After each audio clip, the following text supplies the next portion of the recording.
So you just got your paycheck and you still want to pay yourself before blowing it all on soju, streetwear, and your firstborn child. You open your bank app, scroll through the options, and oops, now you've taken out an unsecured loan for 100 million won. So you gotta flee the country, change your name, desert your child, and pray that you don't get extradited back to pay off a loan that you wouldn't have taken out if you had watched this video in the first place. Don't worry though, I got you. You're watching Sekkider Episode 2, Secure the Bag Part 2. Alright, let's take it back for a second. You got your paycheck still in your account, your child is watching Nick at Night, and the Toronto Raptors are once again NBA champions. Everything in the world is as it should be. You load up your app and you find yourself facing the same options. Let's break them down for a second. The first one you're likely to see is a Yegum account. These are savings accounts, but they function as checkings accounts, which is why you barely get any interest, if at all. And chances are you already have an account if your paycheck comes to you via direct deposit, and this is not what you want, right? You're looking for a type of account that will pay you in time. So what you're looking for is some type of 적금 or long-term savings account.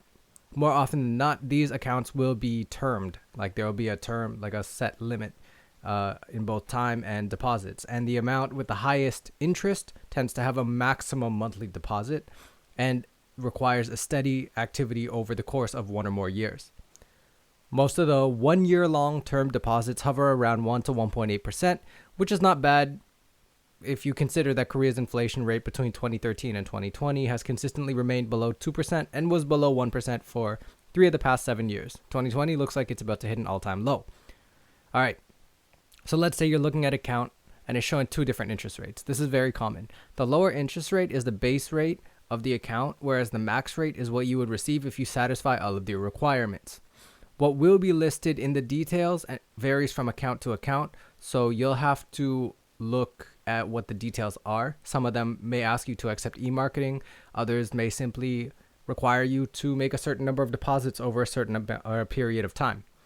You have to look at what is right for you and choose what you think works.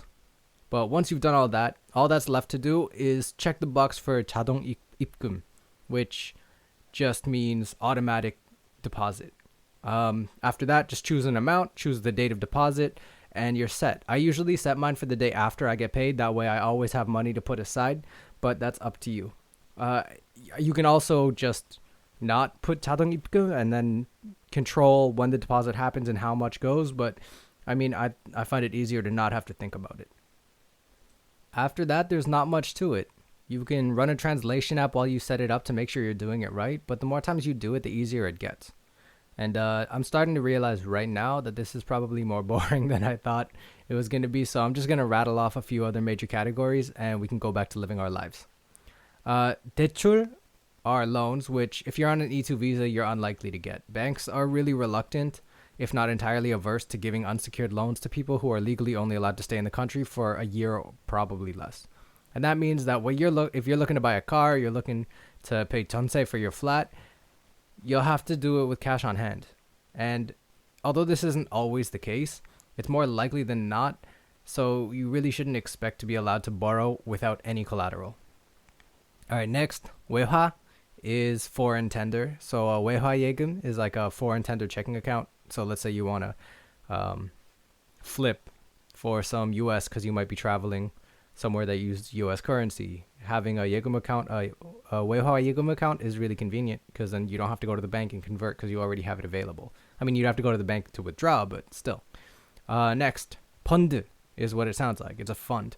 These are broken down into a few categories. You got 채권 funds, which are bond funds. 주식 funds, which are stock or equity funds. 주식 파생형 funds, which are equity derivative funds. 혼합형, which are a mix of them. A bunch of other index, reverse index, infrastructure, venture, and REITs. Realistically, if you can't really understand the words that you're looking at when you're buying a fund, then it's probably not ideal for you to be buying funds through your app because it might be difficult for you to know what's in them and know whether or not they're right for you. But if you still want to buy into a fund, go ahead, do it. All you have to do is click on 펀드 가입. I mean, it's different on every app, but 가입 is what you're looking for. They'll ask you a few questions pertaining to your risk tolerance. And then all you have to do is choose whether or not you want to do a 자동 이체 as well. Same thing. If you want to do 자동, like automatic deposit, then just set the date and set the amount. and it'll auto transfer straight out of your checkings without you having to do anything. All right, I'm sick of my voice and I'm tired of talking about money, so I'm gonna stop it right here and now. If you found this helpful, make sure to like and subscribe, as well as leave any questions, erotic fan fictions, or suggestions for topics in the comments below.